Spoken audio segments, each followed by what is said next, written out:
കാട്ടുപോത്തിന്റെ കാൽപ്പാടാണ് ഈ കാണുന്നത്. ഓ അത് ശരി. ആ ആ ആ. അപ്പൊ എല്ലാ ദിവസവും കാട്ടുപോത്തും ആനയൊക്കെ ഇവിടെ വരാറുണ്ട്. ഇന്നലെയൊക്കെ രാത്രി വൈകുന്നേരം ഇവിടെയൊക്കെ വന്നായിരുന്നു. ഇവിടെ വന്നു രാത്രി വന്നായിരുന്നു. കരടിയുടെ കാര്യം പറഞ്ഞല്ലോ, അതെങ്ങനെയാണ്? അത് കരടി നമുക്ക് ഈ ശരിക്കും ഉപദ്രവിക്കുന്ന ഒരു ജീവിയല്ല, മനുഷ്യന് പെട്ടെന്ന് അവർ പ്രകോപിതരാകുന്ന ഒരു ജീവിയല്ലേ കരടി? ഞാൻ പെട്ടെന്ന് അപ്പോൾ പഞ്ചസാര, മണ്ണെണ്ണ, റേഷൻ കാർഡ് ഇതെല്ലാം കൂടെ ഉണ്ട്. ഇതുപോലത്തെ തടത്തിൻ്റെ തിട്ടയിൽ വെച്ചിട്ട് ചെരുപ്പ് ഒരു മരത്തിന് പോയിട്ട് ഞാൻ കയറി മരത്തിൽ കയറി. ആന എന്നെ വന്ന ഉടനെ പഞ്ചസാര എടുത്ത്. റേഷൻ കാർഡ് എടുക്കുന്ന സമയത്ത് ഞാൻ വീണ്ടും ആനയെന്ന് വിളിച്ചപ്പോൾ ആന ഇട്ടിട്ട് എൻ്റെ ഞാൻ ഇരുന്ന മരത്തിൻ്റെ പോട്ടിൽ കൂടെ വന്നിട്ട് ചെരുപ്പൊക്കെ ഇങ്ങനെ എടുത്ത് പിടിച്ചുകൊണ്ട് അങ്ങനെ.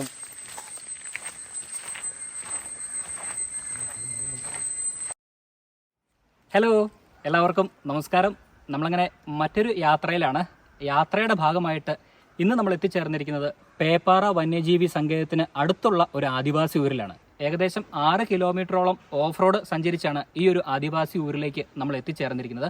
ഇതൊരു കാണി സമുദായം താമസിക്കുന്ന ആദിവാസി ഊരാണ്. അപ്പോൾ ഈ ഒരു സ്ഥലത്തെ കാഴ്ചകളും വിശേഷങ്ങളൊക്കെയാണ് ഇനി നമ്മൾ കാണാൻ പോകുന്നത്. അനിൽ സാറാണ് ക്യാമറ കൈകാര്യം ചെയ്യുന്നത്. അപ്പോൾ എല്ലാ കൂട്ടുകാർക്കും മറ്റൊരു പുതിയ വീഡിയോയിലേക്ക് സ്വാഗതം. അനിൽ സാറിനൊപ്പം ഞാൻ Bibin Thomas. Welcome to Bibro stories. നമ്മളിന്ന് ഒരു യാത്രയുടെ ഭാഗമായിട്ട് പേപ്പാറയ്ക്കടുത്ത് എത്തിയിരിക്കുകയാണ്. പേപ്പാറ വന്യജീവി സംരക്ഷണ കേന്ദ്രത്തിനോട് അടുത്തുള്ള ഒരു ആദിവാസി ഊരിലാണ് നമ്മളുള്ളത്. ഇതൊരു കാണി ആദിവാസി ഗോത്ര സമുദായത്തിൻ്റെ ഊരാണ്. നമ്മളിവിടെ എത്തിയപ്പോൾ ഒരു സുഹൃത്തിനെ പരിചയപ്പെട്ടു. അദ്ദേഹത്തിൻ്റെ എന്താണ് പേരെന്താണ്? എൻ്റെ പേര് മോഹൻദാസ് എന്നാണ്. അപ്പോൾ മോഹൻദാസിനെയാണ് നമ്മൾ പരിചയപ്പെട്ടത്. അദ്ദേഹത്തോട് ഞങ്ങൾ കാര്യങ്ങളൊക്കെ ഒന്ന് ചോദിച്ചൊക്കെ മനസ്സിലാക്കി. അദ്ദേഹം നമ്മളെ ഈ ഊരൊക്കെ കൊണ്ടു നടന്ന് പരിചയപ്പെടുത്താമെന്ന് സമ്മതിച്ചിട്ടുണ്ട്. അപ്പോൾ അതിൻ്റെ ഭാഗമായിട്ട് നമ്മൾ ഇനിയിപ്പോൾ കുറച്ച് ദൂരെ സഞ്ചരിച്ച് ഇവിടുത്തെ കാഴ്ചകളും ഇവിടുത്തെ വിശേഷങ്ങളുമൊക്കെ കണ്ട് നിങ്ങളുമായി പങ്കുവയ്ക്കാം.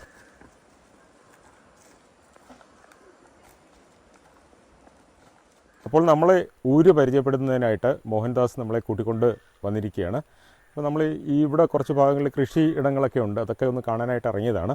ഇവിടെ നോക്കിയപ്പോൾ ഒരു മനോഹരമായൊരു കുളം കണ്ടു. നല്ല തെളിഞ്ഞ വെള്ളമാണ് ഇവിടെ ഉള്ളത്. അപ്പോൾ നമുക്ക് അദ്ദേഹത്തോട് ചോദിക്കാം, ഇതെങ്ങനെയാണ് ഈ കുളം? ഇത് നാച്ചുറലാണോ അതോ അവർ തന്നെ ഉണ്ടാക്കിയതാണോ? അപ്പോൾ എങ്ങനെയാണ് മോഹൻദാസ് ഈ ഒരു കുളം? ഒരു വലിയൊരു കുളമാണല്ലോ, നല്ല നന്നായിട്ട് മെയിൻറ്റെയിൻ ചെയ്തിട്ടുണ്ട്, നല്ല ശുദ്ധജലമാണ്. നിങ്ങൾ ഉണ്ടാക്കിയതാണോ ഇതോ ഇത് നേരത്തെ ഇവിടെ ഉള്ളതാണോ? ഉണ്ടാക്കിയതാണ്. നമുക്ക് നേരത്തെ ഞാൻ ഇവിടെ കുടുംബമായിട്ട് താമസിച്ചപ്പോൾ ചെറിയൊരു കുളം ഉണ്ടായിരുന്നു. അതിൽ നിന്നായിരുന്നു നമ്മൾ വെള്ളം എടുത്തുകൊണ്ടിരുന്നത്. അപ്പം നമുക്ക് അന്ന് കിണറില്ലായിരുന്നു. അതിന് ശേഷം പഞ്ചായത്തിൻ്റെ കീഴിൽ നമുക്ക് കുളം വെട്ടേണ്ട ഒരു അനുമതിയുണ്ട്. അപ്പോൾ തൊഴിലുറപ്പ് രീതിയിലാണ് ചെയ്യേണ്ടത്. തൊഴിലുറപ്പിൻ്റെ ഭാഗമായിട്ട് ചെയ്തതാണ്. തൊഴിലുറപ്പിൻ്റെ ഭാഗമായിട്ടാണ് ചെയ്തിരിക്കുന്നത്. അത് ശരി. അപ്പോൾ നേരത്തെ ഒരു കുഞ്ഞ് ചെറിയ കുളമായിരുന്നു. അതെ. അപ്പോൾ ഞങ്ങൾ ഇത്രയും വിശാലമാക്കി എടുത്തല്ലേ? കുടിവെള്ളമായിട്ട് എടുക്കാം. കുടിവെള്ളം എടുക്കാം. അതിന് വേണ്ടിയാണ്. അത് ശരി. ഇതിന്റെ ചുറ്റും ഇങ്ങനെ കയർ മാറ്റ്, അത് പഞ്ചായത്തിൽ നിന്ന് നമുക്ക് തന്നതാണ്. കയർ മാറ്റ് ഇങ്ങനെ ഇട്ടിരിക്കുന്നത് മണ്ണൊലിപ്പ് തടയാനായിട്ടാണോ? എന്തായാലും ഒരു നല്ല ഭംഗിയുള്ളൊരു കുളമാണ് ഇവിടെ, നല്ല ശുദ്ധമായിട്ടുള്ള ജലം. അപ്പോൾ ഇവിടുത്തെ ഈ ഊരിൻ്റെ നിവാസികൾ അവരുടെ കുടിവെള്ള സ്രോതസ്സായിട്ട് ഉപയോഗിക്കുന്നത് ഈ കുളമാണ്. മോഹൻദാസ് നമ്മളോട് പറഞ്ഞത് തൊഴിലുറപ്പ് പദ്ധതിയുടെ ഭാഗമായിട്ട് ഒരു ചെറിയ കുളം അവർ വലുതാക്കി എടുത്തതാണെന്നാണ്. അപ്പോൾ ഇനി നമുക്ക് കുറേ കൂടെ മുന്നോട്ട് പോയിട്ട് മറ്റ് ഭാഗങ്ങളൊക്കെ ഒന്ന് കണ്ടിട്ട് വരാം. മോഹൻദാസ്, അപ്പോൾ ഈ ഭാഗത്ത് എന്തൊക്കെയാണ് നിങ്ങൾ കൃഷി ചെയ്യുന്നത്? കൃഷി മുന്നേക്കെ ആണെങ്കിലുണ്ട്, കപ്പയും പിന്നെ വാഴയും ഒക്കെ വയ്ക്കാറുണ്ടായിരുന്നു. പക്ഷേ ഇപ്പം മൃഗങ്ങളെ ശല്യം കൊണ്ട് ഇതൊന്നും നമുക്ക് ഇത് നടാനും എടുക്കാനൊന്നും പറ്റുന്നില്ല. അപ്പോൾ ഇപ്പോൾ ഉള്ള എന്താ കൃഷി ചെയ്യുന്നത്? ഇപ്പം കൃഷികളൊന്നുമില്ല, എല്ലാം ഈ ദരിശായിക്കൊണ്ടിരിക്കുകയാണ് ഈ ഭൂമികൾ മൊത്തം. എന്ന് വെച്ചാൽ മൊത്തം കാട് കയറി, ഇതിനകത്തൊന്നും നടാൻ പറ്റത്തില്ല. കാരണം വെച്ചാൽ നിങ്ങൾ കൃഷി ഇറക്കിയിട്ട് ഒരു പ്രയോജനമില്ല. അതുകൊണ്ടാണ് അങ്ങനെ കിടക്കുന്നത്. ഇപ്പൊ ഇവിടെ ഉള്ളത് റബ്ബർ മാത്രമാണ്. റബ്ബർ മാത്രമേ ഉള്ളൂ. അത് അന്ന് മുമ്പ് 2000-ൽ വെച്ച റബ്ബർ മാത്രമേ ഉള്ളൂ, അല്ലാതെ വേറെ ഒന്നും. അത് ശരി. അന്ന് ഇത്ര മൃഗങ്ങളെ ശല്യങ്ങളൊന്നും ഇല്ലായിരുന്നു. ഇപ്പോഴും ഇത് മൃഗങ്ങൾ ഒരുപാട് ആയതാണ്ട്. ഇതൊക്കെ തന്നെ കാട്ടുപോത്ത് വന്ന സ്ഥലങ്ങളാണ്. കാട്ടുപോത്തിന്റെ കാൽപ്പാടാണ് ഈ കാണുന്നത്. അത് ശരി. അപ്പൊ എല്ലാ ദിവസവും കാട്ടുപോത്തും ആനയൊക്കെ ഇവിടെ വരാറുണ്ട്. ഇന്നലെയൊക്കെ രാത്രി വൈകുന്നേരം ഇവിടെയൊക്കെ വന്നായിരുന്നു. ഇവിടെ വന്നു രാത്രി വന്നായിരുന്നു. ഈ കാട്ടുപോത്ത് എന്തെങ്കിലും തരത്തിൽ ഉപദ്രവമൊക്കെ ഉണ്ടോ നിങ്ങൾക്ക്? ഉപദ്രവമുണ്ട്. പിള്ളേരൊക്കെ അങ്ങോട്ട് സ്കൂളിലൊക്കെ പോകുമ്പോഴൊക്കെ ഒത്തിരി ബുദ്ധിമുട്ടാണ്. മൃഗങ്ങളെ ഈ വഴിയിലൊക്കെ റോഡിലൊക്കെ ഇറങ്ങിക്കും. അതൊക്കെ ബുദ്ധിമുട്ടാണ്. പഠനമുറിയുള്ളതുകൊണ്ട് പഠനമുറിയിലോട്ട് പിള്ളേർ പോകണം. മോഹൻദാസ്, പൊതുവേ ഈ ഭാഗത്ത് ഏതൊക്കെ മൃഗങ്ങളാണ് കൂടുതലായിട്ടുള്ളത്? ആന, കാട്ടുപോത്ത്, മ്ലാവ് എന്ന് പറഞ്ഞ ഐറ്റം ഉണ്ട്. മ്ലാവ്. അത് പിന്നെ കരടിയുണ്ട്, പന്നിയോ? പന്നി ശരി കണ്ടമാനമുണ്ട്. കണ്ടമാനം. കണ്ടമാനം പന്നി പിന്നെ ഇല്ലാത്ത സ്ഥലമില്ല കേരളത്തിൽ ഇപ്പം. ആ അവിടെ തന്നെ ചെന്ന് നോക്കിയാൽ അതുകൊണ്ട് അവിടെയൊക്കെ വാഴ മൊത്തം കുത്തിമറിച്ചിട്ടിരിക്കുകയാണ്. ആ അതുകൊണ്ട് ഈ വാഴയൊന്നും വയ്ക്കാൻ ഒക്കൂല. വയ്ക്കാൻ പറ്റില്ല. ആനയുടെ മുഖത്ത് ഇപ്പോൾ പന്നിയും കൂടെ. പന്നിയുണ്ട്. പന്നിയുണ്ട്. കുരങ്ങൊക്കെ ഉണ്ട് അവിടെ. കുരങ്ങുണ്ട്. കുരങ്ങുണ്ട്. ആവശ്യം പോലെ ഉണ്ട്. അപ്പോൾ ഈ ചുരുക്കം പറഞ്ഞ ഇവരെല്ലാവരും കൂടെ നിങ്ങളുടെ കൃഷി മൊത്തം അവതാളത്തിലാക്കിയിരിക്കുകയാണ്. കരടിയുടെ കാര്യം പറഞ്ഞല്ലോ, അതെങ്ങനെയാണ്? അത് കരടി നമുക്ക് ഈ ശരിക്കും ഉപദ്രവിക്കുന്ന ഒരു ജീവിയല്ല, മനുഷ്യന് പെട്ടെന്ന് അവർ പ്രകോപിതരാകുന്ന ഒരു ജീവിയല്ല കരടി. അപ്പൊ അത് നിങ്ങൾ എങ്ങനെയെങ്കിലും നമ്മളെന്ന് പറഞ്ഞാൽ അത് കണ്ടുകഴിഞ്ഞ് നമ്മൾ എങ്ങോട്ടെങ്കിലും രക്ഷപ്പെടും, അല്ലാതെ തന്നെ അതിന്റെ അടുത്തോട്ട് പോകാൻ പറ്റത്തില്ല. അങ്ങനെയാണ് അല്ലേ? അതെ, അല്ലാതെ രക്ഷയില്ല. എന്ന് വെച്ചാൽ വെളിയിലൊക്കെ ഇറങ്ങി വന്നു കഴിഞ്ഞാൽ നമുക്ക് എങ്ങോട്ട് വീട്ടിലോട്ട് കയറി ഇരിക്കാനൊക്കെ നോക്കുള്ളൂ. അല്ലാതെ നമ്മൾ അതിന് മുന്നോട്ടൊന്നും പെട്ടുപോയാൽ തീർന്ന്. അപ്പൊ അങ്ങനെ ഇവരുമായിട്ടൊക്കെ ഉള്ള സഹവാസത്തിൽ നിങ്ങളിങ്ങനെ ജീവിക്കുകയാണല്ലോ. അതിനോടുള്ള മൽപ്പിടുത്തങ്ങൾ തന്നെ. അതാണ്. അപ്പോൾ നമ്മളിങ്ങനെ നടന്ന് വരുന്ന വഴി ഒരു ചേട്ടനെ പരിചയപ്പെട്ടു. അപ്പോൾ മോഹൻദാസ് നമ്മളോട് പറഞ്ഞു അദ്ദേഹം ഇവിടുത്തെ ഒരു പഠനമുറി എന്നൊരു സംവിധാനമുണ്ട് ഇവിടുത്തെ കുട്ടികൾക്കായിട്ട്. ഈ പഠനമുറിയുടെ PTA പ്രസിഡൻ്റാണ് ഇദ്ദേഹം. നമുക്ക് അദ്ദേഹത്തോട് ചോദിച്ച് എന്താണ് ഈ പഠനമുറി എന്നുള്ള കാര്യങ്ങളൊക്കെ ഒന്ന് ചോദിച്ച് മനസ്സിലാക്കാം. നമസ്കാരം ചേട്ടാ, പേരെന്താണ്? എൻ്റെ പേര് സുനിൽകുമാർ. സുനിൽകുമാർ, എന്താണ് ഈ പഠനമുറി കൊണ്ട് ഉദ്ദേശിക്കുന്നത്? പഠനമുറി എന്ന് പറഞ്ഞാൽ നമ്മളെ പട്ടികവർഗ ഊരുകളിൽ പട്ടികവർഗ വകുപ്പ് നടത്തുന്ന കുട്ടികൾക്ക് സ്കൂളുമായിട്ട് ദൂരെ കഴിയുന്ന കുട്ടികളുണ്ട്.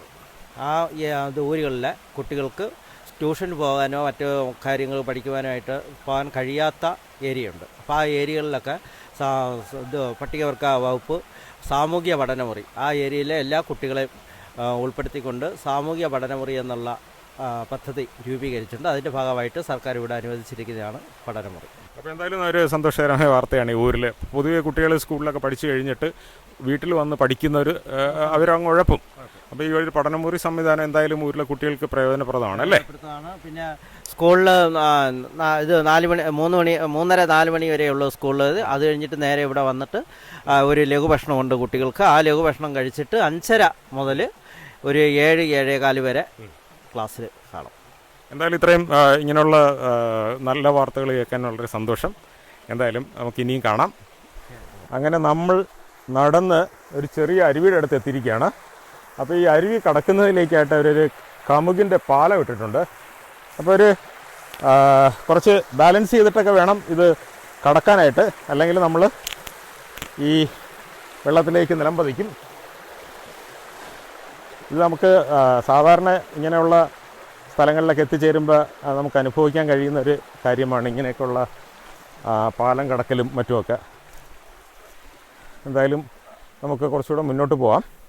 നമ്മൾ മുന്നോട്ട് വന്നപ്പോൾ ഇവിടെ ഒരു നല്ല ആരോഗ്യത്തോടെ ഇരുന്നൊരു വാഴ പന്നി കുത്തി മലർത്തി ഇട്ടിരിക്കുകയാണ്. അപ്പോൾ ഇത് പന്നിയുടെ ചെയ്ത്തല്ലേ? വാഴയൊന്നും ഒന്നും നടാക്കൂല, മൊത്തവും ഇത് എല്ലാം നശിപ്പിക്കും. അതുകൊണ്ട് അവിടെയൊക്കെ തന്നെ ചെന്നാണ്, അല്ലെങ്കിൽ ഇവിടെ നിറച്ച് വാഴയും മരിച്ചിനെയും ഒക്കെ കിടന്നെയാണ്. ഇത് അതാണ് ഇപ്പൊ കാട് പിടിച്ച് കിടക്കുന്നത് അല്ലേ? ഇവിടെ നിങ്ങൾ കൃഷിയൊന്നും കൃഷിയും ചെയ്യുന്നത് ഒരു ചെയ്യണതിന്റെ ഒരു പകുതിയെങ്കിലും നമുക്ക് കിട്ടണമെങ്കിലേ മനസ്സിന് തൃപ്തി ഉണ്ടാവുള്ളൂ. അതാണ്. ഇതിപ്പം ചെയ്ത് കഴിയുമ്പോൾ തന്നെ അത് മൊത്തം നശിപ്പിക്കുകയാണ്. അപ്പൊ പിന്നെ എങ്ങനെ നമുക്ക് ജീവിക്കാൻ പറ്റും? അതാണ്, ഒരു രക്ഷയില്ല. ഇതാണ് നമ്മൾ പല കേരളത്തിൽ അങ്ങോളം ഇങ്ങോളം സന്ദർശിച്ചപ്പോഴും പല ആദിവാസി ഊരുകളിലൂടെയും സന്ദർശിച്ചപ്പോൾ അവർ പറഞ്ഞിട്ടുള്ള ഒരു വലിയ ഒരു പരിവേദനം. അവർക്ക് യാതൊന്നും കൃഷി ചെയ്യാൻ പറ്റാത്തൊരു സാഹചര്യമാണുള്ളത്. ഇപ്പോൾ ഇവിടെ വാഴ കുത്തി മലത്തിയിട്ടിരിക്കുകയാണ് പന്നി. നമ്മൾ ഈ നിൽക്കുന്ന ഒരു പ്രദേശം ഒരു കൃഷിഭൂമി ആയിരുന്നു മുന്നേ. അപ്പോൾ നമ്മളത് നോക്കുമ്പോൾ അത് കാട് പിടിച്ച് കിടക്കുകയാണ്. കാരണം എന്ന് വെച്ചാൽ ഇപ്പോൾ മോഹൻദാസിനോട് അത് ചോദിച്ചപ്പോൾ അദ്ദേഹം പറഞ്ഞത് ഇവിടെ ഒന്നും കൃഷി ചെയ്യാൻ നിവർത്തിയില്ല, അവർ ഒഴുക്കുന്ന വേർപ്പിനൊരു ഫലമില്ല. അപ്പോൾ അതുകൊണ്ട് അവർ തരിച്ചിട്ടിരിക്കുകയാണ്. അതുകൊണ്ടാണ് ഇവിടെ എല്ലാം കാട് പിടിച്ച് തൊട്ടാവാടിയൊക്കെ കയറി ഇങ്ങനെ കിടക്കുന്നത്. മോഹൻദാസേ, ഇത് നിങ്ങൾക്ക് അനുവദിക്കപ്പെട്ട ഭൂമിയാണോ ഇതല്ല? അപ്പോൾ ഇവിടെ എന്തൊക്കെ കൃഷി ചെയ്ത് കാണുന്നുണ്ടല്ലോ, എന്തൊക്കെയാണുള്ളത്? ഇതിപ്പം കാടായിട്ട് കിടക്കുകയാണ്. പക്ഷെ ഇത് പൈനാപ്പിളിന്റെ ഇത് മുമ്പേ കൃഷി ചെയ്തതാണ്. ഇതെല്ലാം പന്നി കുത്തി മരിച്ചതിന്റെ ബാലൻസ് ആണ് കിടക്കുന്നത്. അല്ലാതെ പന്നിക്ക് വേണ്ടത് കളഞ്ഞിട്ട് പോയത്. അത് ശരി. ഈ പൈനാപ്പിൾ കായാകുമ്പോഴാണോ പന്നി എടുക്കുന്നത്, അതോ വെറുതെ കുത്തി മറിച്ചിട്ട് പോകും? അതിനങ്ങനെ ഒരു മാനസിക സന്തോഷം കിട്ടുന്നുണ്ട്. അതിന്റെ മൂട്ടിൽ നിന്നും ചെറിയ ഇതുണ്ടാവും, നാമ്പുണ്ടാവും. വേണ്ടി മാത്രം. ഇതിപ്പോ ഇങ്ങനെ കാണാതെ കിടക്കണമെന്ന് ചോദിച്ചാൽ അറിയാക്കൂല. അത് കണ്ടു ശരി. കഴിഞ്ഞ് ഇതെല്ലാം തീർക്കും. അതങ്ങനെയാണ്. വെച്ചാൽ അതിന് പിന്നെ ആഹാരമില്ല. പിന്നെ കൊക്കോ ഒക്കെ കാണുന്നുണ്ട്. അത് നിങ്ങൾ കൃഷി ചെയ്തതാണോ? നമ്മൾ കൃഷി ചെയ്തേനെ. പക്ഷേ ഇതിൽ കാ കിട്ടാൻ ബുദ്ധിമുട്ടാണ്. അതെല്ലാം ഈ മരപ്പെട്ടി ഉണ്ടല്ലോ, മരപ്പെട്ടി. അപ്പൊ അവരുടെ വിഹിതം എടുക്കുന്നുണ്ട്. അതെല്ലാം ഇവരെല്ലാം കഴിച്ചു കഴിഞ്ഞിട്ട് വേണം നിങ്ങൾക്ക് എന്തെങ്കിലും കിട്ടാൻ. നമുക്ക് കിട്ടത്തില്ല. പിന്നെ എങ്ങനെ കിട്ടുന്നതാണ്? ഇതെല്ലാം അത് എടുത്തതാണ്. അതൊക്കെ അത് ശരി. കുറച്ചുകൂടെ മുന്നോട്ട് പോകാം നമുക്ക്. എല്ലാ ഗോത്ര വർഗ സമുദായങ്ങൾക്കും അവരുടെ ഊരിന് ഒരു മൂപ്പനുണ്ടാകാറുണ്ട്. അത് അവരുടെ ഒരു പഴയ സാമൂഹിക സമ്പ്രദായമാണ്. അപ്പോൾ നമ്മളിവിടെ എത്തിയപ്പോഴും ഇവിടെ ഒരു ഊരുമൂപ്പനുണ്ട്. ഇവരുടെ ഈ ഒരു സെറ്റിൽമെൻറ്റിൽ ഒരു ഊരുമൂപ്പനുണ്ട്. അപ്പോൾ അങ്ങോട്ടേക്കാണ് നമ്മളെ മോഹൻദാസ് ഇപ്പോൾ കൂട്ടിക്കൊണ്ടു പോകുന്നത്. നിങ്ങളുടെ സമുദായത്തിൽ ഇപ്പോൾ സാധാരണ എല്ലാ ഗോത്ര സമുദായക്കാർക്കും അവരുടെ ഊരിൽ ഒരു മൂപ്പനുണ്ടാകും. അത് നിങ്ങളുടെ ഒരു വളരെ പരമ്പരാഗത രീതിയിലുള്ള ഒരു സംവിധാനമാണ്. ആ പഴയ കാലങ്ങളിലുള്ള ഒരു സംവിധാനമാണ്. ചിലയിടങ്ങളിൽ ഈ ആദിവാസി ഊരുകൾക്ക് രാജാക്കന്മാർ വരെ ഉണ്ട്. ഇടുക്കിയിലുമൊക്കെ അങ്ങനെയൊക്കെ ഉണ്ട്. അപ്പം നിങ്ങളുടെ ഈ ഒരു മൂപ്പന് എങ്ങനെയാണത് പരമ്പരാഗതമായിട്ടാണോ വരുന്നത്? പരമ്പരാഗതമായിട്ടല്ല. നമ്മളിപ്പോൾ ഒരു ഊരിലെ എല്ലാവരും കൂടെ വിളിച്ചു കൂട്ടിയിട്ട് ട്രൈബൽ ഡിപ്പാർട്ട്മെൻറ്റിനെ വിളിച്ചു കൂട്ടിയിട്ടാണ് ഇത് ഒരു ഊര് മൂപ്പനായിട്ട് തിരഞ്ഞെടുക്കുന്നത്. അതല്ലേ ട്രൈബൽ ഡിപ്പാർട്ട്മെന്റിൽ അതിൽ എന്തെങ്കിലും കാര്യമുണ്ടോ? കാരണം വെച്ചാൽ നിങ്ങളുടെ പരമ്പര ഈ ട്രൈബൽ ഡിപ്പാർട്ട്മെന്റ് ഒക്കെ ഇപ്പോഴും വന്നൊരു സംവിധാനമല്ലേ? പണ്ടൊക്കെ പഴയ കാര്യത്തിലാണെങ്കിൽ അങ്ങനെയല്ല. ഒരു ഊരിലെ ഒരു ഏറ്റവും പ്രായം കൂടിയ ഒരു മനുഷ്യനെ എടുക്കും. ഈ ഊര് മൂപ്പനായിട്ട് ഈ സർക്കാരിന്റെ കീഴിൽ വരാതെ ഇതിന് മുന്നേറ്റ് മല്ലൻ കാണി എന്ന് പറയുന്ന ഒരാളായിരുന്നു. പിന്നെ അതിന് മുന്നേറ്റ് ഒരു നിങ്ങളുടെ ഊരിലെയാണോ മല്ലൻ കാണി? അതെ അതെ.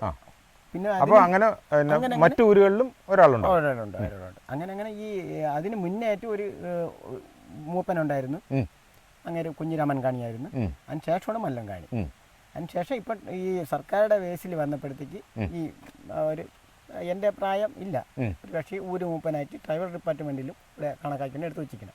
അവരുടെ രേഖകളിൽ ഒരാളുണ്ട് നിങ്ങളുടെ ഈ ഊരിൽ. അതായത് എന്തെങ്കിലും ഈ വികസനങ്ങളും കാര്യങ്ങളൊക്കെ കൊണ്ടുവരാനും അതിൻ്റെ ചർച്ച ചെയ്യാനും ഒക്കെ വേണ്ടി മാത്രം. അപ്പം നിങ്ങളുടെ ഈ ഇത്രയും ഒരു ഊരിലെ ജനസംഖ്യയുടെ ഒരു വ്യക്താവാണ്. അതെ അതെ അല്ലേ? മറ്റേ അങ്ങനെ കുറച്ചുകൂടെ മുന്നോട്ട് പോയി പുള്ളിയെ ഒന്ന് കാണാം അല്ലേ? അതെ. അതേപോലെ എൻ്റെ ഒരു സംശയം, നിങ്ങളുടെ എങ്ങനെയാണ് ഭക്ഷണക്രമമൊക്കെ നിങ്ങളുടെ ഈ ഒരു ഊരിലെ സാധാരണ ആൾക്കാർ കഴിക്കുന്ന പോലെയൊക്കെ തന്നെയാണോ? അതോ നിങ്ങൾക്ക് എന്തെങ്കിലും പരമ്പരാഗതമായിട്ടുള്ള ആഹാരം ഇതൊക്കെ ഉണ്ടോ? ഇല്ല അങ്ങനെയില്ല. ഇല്ല അങ്ങനെയല്ല. 3 നേരമാണോ നിങ്ങൾ ആഹാരം കഴിക്കുന്നത്? 3 നേരമാണ്. രാവിലെ കാപ്പിക്ക് എന്തെങ്കിലും ഉണ്ടാക്കും. ഇഡലി ആയിരുന്നാലും ദോശ ആയിരുന്നാലും പുട്ടായിരുന്നാലും ഇതുണ്ടാക്കും. ഉച്ചയ്ക്ക് ചോറ് എന്തെങ്കിലും ചോറ്. പിന്നെ വൈകുന്നേരത്തും സാധാ ചോറാണ്. അങ്ങനെ ചപ്പാത്തി ഒന്നും ഉണ്ടാക്കാറില്ല. ചോറാണ് വൈകുന്നേരം. അത് ആ രീതിയിലാണ് നിങ്ങൾ ഫോളോ ചെയ്യുന്നത്, അല്ലാതെ പരമ്പരാഗതമായിട്ടുള്ള അങ്ങനെയൊന്നും ഇല്ല. ചിലയിടങ്ങളിൽ ഞങ്ങൾ ചെല്ലുമ്പോൾ അവർ പറയും 2 നേരം ആഹാരം കഴിക്കൂ, ഒരു രാവിലെ കഴിച്ചാൽ പിന്നെ അവർ രാത്രി എന്തെങ്കിലും കഴിക്കത്തുള്ളൂ എന്ന് പറയും. ഇല്ല, നമ്മളിപ്പോൾ 3 നേരം ആഹാരം കഴിക്കും. നമ്മളങ്ങനെ ഈ ഊരിലൂടെ കുറച്ച് ദൂരമൊക്കെ സഞ്ചരിച്ചിട്ട് ഈ ഊരിലെ മൂപ്പൻ്റെ വീട്ടിലെത്തിയിരിക്കുകയാണ്. അപ്പോൾ നേരത്തെ നമുക്ക് വഴികാട്ടിയാവുന്ന മോഹൻദാസാണ് നമ്മളിവിടെ എത്തിച്ചത്. അപ്പോൾ നമുക്ക് അദ്ദേഹമാണ് നമ്മുടെ അടുത്തിരിക്കുന്നത്. നമുക്ക് അദ്ദേഹത്തെ പരിചയപ്പെട്ട് അദ്ദേഹത്തോട് ഈ ഊരിൻ്റെ വിശേഷങ്ങളും ഈ കാണി ഗോത്ര വർഗ്ഗക്കാരുടെ ജീവിത രീതിയും അവരുടെ പാരമ്പര്യവും അവരുടെ പഴയകാല ആചാര അനുഷ്ഠാനങ്ങളെക്കുറിച്ചൊക്കെ നമുക്കൊന്ന് ചോദിച്ച് മനസ്സിലാക്കാം. നമസ്കാരം. എന്താണ് മൂപ്പൻ്റെ പേരെന്താ? ശ്രീകുമാർ. ഊരിൻ്റെ മൂപ്പനാണ്. നിങ്ങളുടെ ഇതൊരു കാണി ട്രൈബൽ സെറ്റിൽമെൻ്റ് അല്ലേ? ഈ ഒരു തിരുവനന്തപുരം ഭാഗങ്ങളിൽ ഉള്ള ഗോത്രവർഗ്ഗക്കാർ കാണികൾ തന്നെയാണ്, കാണി സമുദായക്കാരാണോ? ഇതല്ലാതെ കാണി സമുദായക്കാരല്ലാതെ വേറെ ഏതെങ്കിലും ഗോത്രവർഗ്ഗക്കാർ തിരുവനന്തപുരം ജില്ലയിൽ ഇല്ല. അപ്പോൾ പിന്നെ തിരുവനന്തപുരം ജില്ലയിൽ നിങ്ങളുടെ സമുദായക്കാരാണ് കൂടുതലുള്ളത് അല്ലേ? കാണി ട്രൈബൽ ആണ്. ഇവിടെ എത്രയൊക്കെ ഊരുകളുണ്ട് ഇവിടെ? ഇപ്പോഴും പൊടിയകാല സെറ്റിൽമെന്റിൽ 72 കുടുംബങ്ങളുണ്ട്. അത് ശരി. പിന്നെ ഈ പേപ്പാറ ഭാഗങ്ങളിൽ ഇപ്പോഴും അഗസ്ത്യടുത്ത ഭാഗങ്ങളിൽ പിന്നെ നമ്മളങ്ങനെ ആയിട്ട് ഒരുപാട് സെറ്റിൽമെന്റിലുണ്ട്. ഇതിന് പഞ്ചായത്തിന്റെ ഉണ്ട് കുറേ സെറ്റിൽമെന്റ്. ഇതേപോലെ ഒരു 50, 70, 100 കുടുംബങ്ങൾ ചേരണ ഓരോ സെറ്റിൽമെന്റ് ഉണ്ട്. ഈ നമ്മുടെ സഖ്യപർവ്വതത്തിന്റെ അങ്ങേപ്പുറം അപ്പുറം തമിഴ്നാടാണല്ലോ, കളക്കാട് മുണ്ടന്നുറ അല്ലേ, പാപനാശ അംബാസമുദ്രം, ആ ഭാഗത്തൊക്കെ ഞങ്ങൾ യാത്ര ചെയ്തപ്പോൾ അവിടെയും കുറച്ച് കാണി സമുദായക്കാരെയൊക്കെ ഞങ്ങൾ പരിചയപ്പെടുകയുണ്ടായി. അപ്പോൾ അവരോട് അന്ന് സംസാരിച്ചപ്പോൾ ഈ ഭാഗത്ത് നമ്മുടെ കേരളത്തിൻ്റെ ഭാഗത്തുള്ള സമുദായക്കാരുമായിട്ടൊക്കെ അവർക്ക് ബന്ധം വൈവാഹികമായിട്ടുള്ള വിവാഹം മൂലമുള്ള ബന്ധങ്ങളുണ്ടെന്ന് പറഞ്ഞിരുന്നു. അങ്ങനെ ഇതുണ്ട് എന്ന് വെച്ചാൽ ഉണ്ട്. അപ്പോൾ അവരുമായിട്ട് നിങ്ങൾക്ക് ഇപ്പോഴും ബന്ധമുണ്ടോ? ഇവിടെ നിന്ന് വെച്ചാൽ കല്യാണം കഴിഞ്ഞ് അങ്ങോട്ടും അങ്ങനെ ഒരു ബന്ധം ഈ നമ്മളെ ഈ സെറ്റിൽമെൻറ്റുമായിട്ട് നമ്മളെ ഈ പൊടിയക്കാല സെറ്റിൽമെൻറ്റിന് അങ്ങനെ ഒരു ഇല്ല. അപ്പോൾ എന്നിട്ട് മറ്റേ അടുത്ത സെറ്റിൽമെൻറ്റിലുള്ള ആൾക്കാർ ഇതേപോലെ അവിടെ പോയി കല്യാണം കഴിഞ്ഞ് അങ്ങനെ ഒരു ഇതുണ്ട്. പിന്നെ ഈ നിങ്ങളുടെ ഈ കാണി സമുദായത്തിൻ്റെ ഒരു പരമ്പരാഗതമായിട്ട് എന്താണ് നിങ്ങളുടെ ഒരു ജീവിത രീതി, തൊഴിലൊക്കെ എന്തായിരുന്നു? തൊഴിൽ നേരത്തെ നമ്മൾ കൃഷിയാണ് മൊത്തം. അതായത് റബ്ബറൊന്നുമില്ലാതെ വയൽ, കര ഇതായിട്ടാണ് നമുക്ക് കൃഷി. അപ്പോൾ അന്ന് ഈ നമുക്ക് ഇപ്പോൾ ഒരു 4-5 വർഷം ഒരു സ്ഥലത്ത് നമ്മൾ താമസിച്ച് അവിടെ കൃഷി, ഈ അടിക്കാട് തെളിയിച്ച് വാഴ, മരിച്ചിനി, നെല്ല്, പിന്നെ ഈ മലക്കറി ഇങ്ങനെ അങ്ങനത്തെ ഉള്ള ഐറ്റങ്ങളൊക്കെ കൃഷി ചെയ്ത് നമ്മൾ അത് തന്നെ നമ്മൾ നെല്ല് അരിക്ക് നമുക്ക് നെല്ല് അങ്ങനെ ആ കൃഷി ചെയ്ത് അതെടുക്കും. പിന്നെ മരിച്ചിനി, വാഴ, അങ്ങനെ പല കൃഷിയും ചെയ്ത് ജീവിച്ചു. അന്ന് പിന്നെ നമുക്ക് ഈ ഫോറസ്റ്റുകാർ ജെണ്ടയിട്ടോ അങ്ങനത്തെ ഒരു സംവിധാനം ഇല്ല.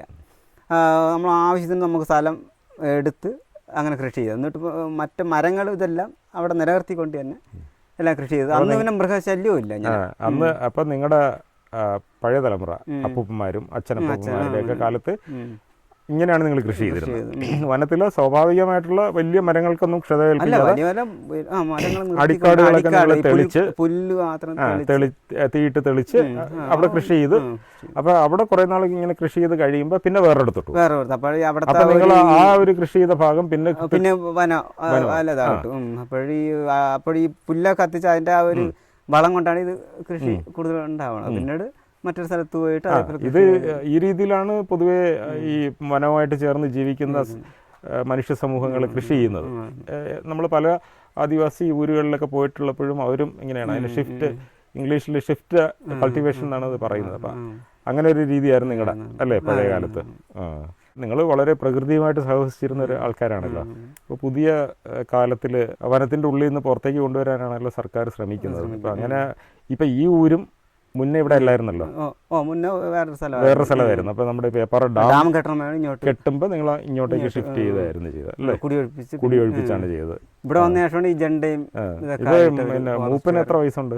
എനിക്ക് 48 വയസ്സുണ്ട്. ഇവിടുത്തെ പഴയ തലമുറയിൽപ്പെട്ട ഒരാൾക്ക് എത്ര പ്രായമുള്ള ആൾക്കാരൊക്കെ ഉണ്ടായിരുന്നു? അന്ന് മൂട്ടുകാണിയാണ്. മൂട്ടുകാണി. അപ്പൊ അദ്ദേഹം കുറെ ഊരുകളുടെ ഒരു സെറ്റിൽമെന്റിന്റെ ചുമതലയായിരിക്കും. അന്ന് പിന്നെ ഈ സർക്കാരുപരമായിട്ടൊന്നും വേറെ ഒരു ഇതും ഇല്ലാതെ പിന്നെ ബാക്കി നമ്മളെ ഈ കൊടുതി, കല്യാണങ്ങള്.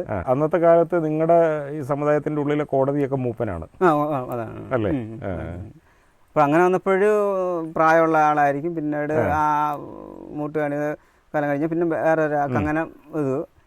പിന്നെ ഈ ഊരൂപ്പൻ വന്നപ്പോഴെന്ന് പറഞ്ഞപ്പോഴും സർക്കാരുമായിട്ട് ഈ ട്രൈബിൾ അല്ലെങ്കിൽ ഊരുകൂട്ടം കൂടി സർക്കാരിൽ നമുക്ക് കിട്ടേണ്ട ആനുകൂല്യങ്ങൾ അങ്ങനെ ഇങ്ങനെ ഉള്ളതിന് പോകാനായിട്ട് പ്രായം നോക്കാം. അപ്പോഴും തീരെ പ്രായമുള്ള ആൾക്കാരാകുമ്പോഴും പോയി ഇപ്പോഴും പുറത്ത് അല്ലെങ്കിൽ പഞ്ചായത്തിലോ അങ്ങനെ അടുത്ത് പോയി വരാനുള്ള ഒരു ബുദ്ധിമുട്ട് ഒരു നല്ല പ്രായമുള്ള ആൾക്കാർക്ക് ഉണ്ടാകും. അതുകൊണ്ടാണ് ഇത്തിരി പ്രായം നോക്കാതെ ഇപ്പോഴും അങ്ങനെയാണ് ഇപ്പോൾ താങ്കൾ ഊരുമൂപ്പനായത്.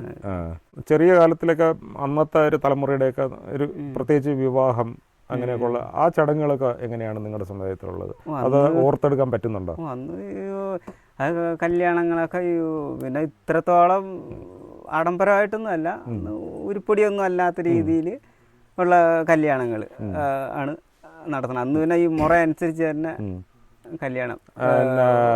മുറയെന്ന് പറഞ്ഞാൽ ഈ അമ്മാവൻ്റെ മകളെ അങ്ങനെ അമ്മാവൻ്റെ മകൾ അങ്ങനെ ഉള്ളൊരു മുറയിൽ ഈ കല്യാണത്തിന് ഒരു പെൺകുട്ടി അല്ലെങ്കിൽ ഒരു ചെറുക്കനെ കണ്ടെത്തുന്നത് വീട്ടുകാർ തമ്മിൽ ചേർന്നാണ് അല്ലേ?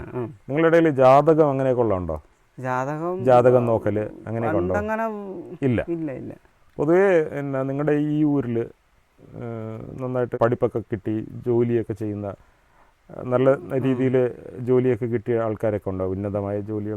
3-4 പേര് അവർക്ക് ജോലിയുണ്ട്, ഗവൺമെന്റ് ജോലിയുണ്ട്. അപ്പോൾ ഇതിനു മുമ്പായിട്ട് ഈ ഡാം കെട്ടുന്ന സമയത്തിന് എൻ്റെ അച്ഛനും പണിയുണ്ടായിരുന്നു വാട്ടർ അതോറിറ്റി. അന്ന് അവർ ഈ ഡാം കെട്ടാൻ സർവേക്ക് കൂടെ പോകണമായിരുന്നു, കാട് വെട്ടി തെളിച്ചു കൊടുക്കാൻ, അങ്ങനെ സർവ് ചെയ്യാനായിട്ട്.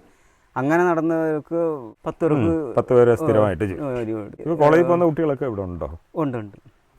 പഠിക്കുന്നവരുണ്ട്. അപ്പോൾ അവർ പിന്നെ ഓരോടെ കാലം ഈ പഠിക്കാൻ ഒട്ടും ഇപ്പോഴും പഠിക്കാൻ സൗകര്യമില്ല എങ്കിലും ഇപ്പോൾ ഗോത്രസാരഥിയിലെ വണ്ടി കിട്ടുമ്പോൾ ഇപ്പം മീനാലിൽ പഠിക്കാൻ പോകണം, പിന്നെ ബിദിര +2 അങ്ങനെയൊക്കെ ഉള്ളത് ഒക്കെ ബിദിരയൊക്കെ പോകണം. അതൊക്കെ ഈ ട്രൈബൽ ഡിപ്പാർട്ട്മെന്റിന്റെ പദ്ധതിയിലാണ് ഇപ്പോഴും.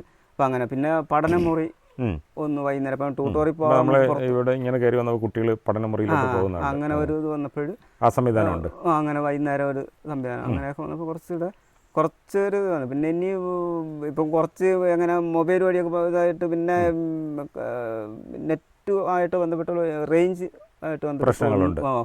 റേഞ്ചേ ഇല്ല. ആ ഒരു അത് ഈ പഠിത്തത്തിന് ബാധിക്കുന്നു. പിന്നെ നമ്മളെ ഈ ആശുപത്രിക്ക് ഇപ്പം നമുക്ക് ബിദിര ഇവിടെ നിന്ന് ഒരു 15 കിലോമീറ്ററോളം പോയി ബിദിര ആശുപത്രി, സർക്കാർ ആശുപത്രി പോകാം. അപ്പോഴവിടെ നമുക്ക് ഒരാൾക്ക് തീരെ സുഖമില്ലാതെ ആയി കഴിഞ്ഞാൽ ഒരു വണ്ടി വിളിക്കുകയാണെങ്കിൽ പുറത്തുനിന്ന് വണ്ടി വിളിക്കണം. ഇവിടെ അപ്പോൾ മൊബൈൽ റേഞ്ച് ഇല്ല, ഒട്ടുമില്ല. അപ്പോൾ ശരിക്കും ഒന്നുമില്ല, കമ്മ്യൂണിക്കേഷൻ ഇല്ല. അങ്ങനെ ആവരുന്നില്ല. പിന്നെ റേഞ്ച് ഉള്ള സ്ഥലമുണ്ട്, അതായത് ചില സ്ഥലങ്ങളിലുണ്ട്. അതിപ്പോഴും ഇവിടെ നിന്നൊക്കെ ഒരു 2-3 കിലോമീറ്റർ പോയി അല്ലെങ്കിൽ അങ്ങനെയൊക്കെ പോയി അങ്ങോട്ടും ഇങ്ങോട്ട് പോയാണ് വിളിക്കാൻ പറ്റണത്. ആ ഒരു ഇതുണ്ട്. ഇപ്പം ആശുപത്രിക്ക് ഞാൻ പറഞ്ഞില്ലേ, ഇപ്പം വണ്ടി പുറത്തുനിന്ന് വിളിക്കണമെങ്കിൽ ഇവിടെ ആ ഒരു ഇത്. പിന്നെ രാത്രിയായാലും ഇവിടെ കുറച്ച് ആനശല്യം ഉണ്ടല്ലോ. ആനയുണ്ട്. രാത്രിയാകുമ്പോൾ നിങ്ങൾക്കൊരു ആന മാത്രമല്ല, ആനയുണ്ട്, കാട്ടുപോത്തുണ്ട്, മ്ലാവ്, അങ്ങനെ എല്ലാ മൃഗങ്ങളും ഇപ്പോൾ ഭയങ്കരമായിട്ട് ശല്യമുണ്ട്. നേരത്തെ ഈ നമ്മൾ ആറ്റുംപുറം എന്ന് പറഞ്ഞ സ്ഥലത്താണ് കിടന്നത്. ആ സമയത്തിനൊന്നും ഒരു കുഴപ്പമില്ല. പിന്നെ ഇവിടെ വന്ന് താമസമായ സമയത്തിനൊന്നും കുഴപ്പമില്ലാത്ത.